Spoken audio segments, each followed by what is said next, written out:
আসসালামু আলাইকুম রহমতুল্লাহ। আমার আব্বার কবরের দিকে যাইতেছি, সবাই দোয়া করবেন। এই যে আমার বাবার কবর। আসসালামু আলাইকুম, ইয়া হালাল কবর।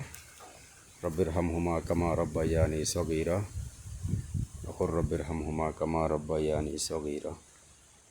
এটা আমার বাবার কবর। কবরের ভিতরে যে ঘাস হইয়া বইরে গেছে, এগুলো পরিষ্কার করা লাগবে। দেখছো চাইরো পাশে ঘাস হইয়া কী অবস্থা হয়েছে। এই যে সামিউলের কবরের ভিতরে ওই যে ঘাস হয়েছে, এই যে এই পরিষ্কার করা লাগবে। এই যে কত গাছ হয়েছে, আরে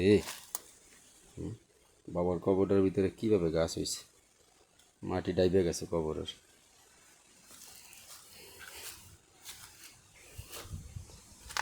এই যে আমার বাবার কবর, আমার আব্বার এখানে শুয়ে আছে।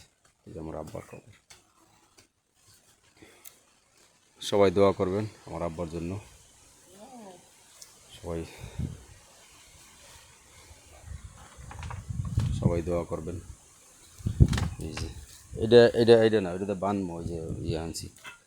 এই যে কি গাছ হয়েছে, আগাছা হইয়া ভরে গেছে এগুলা। এই যে উঠে হেরাইছি, কত গাছ হয়েছে এই ধরো, আর হয়েছে। ওরে বাবা, কবরের উপরে কি জানি গাছ হয়েছে।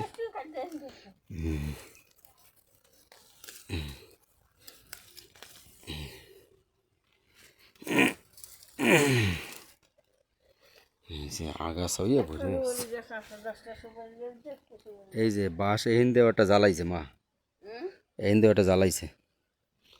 এই যে বাঁশ, আসলে বাঁশের ঝাড় করা লাগে না, কবরের উপর দিয়ে গাছ হয়ে যায়। এই যে এই একটা হয়েছে, আর এই যে একটা হয়েছে।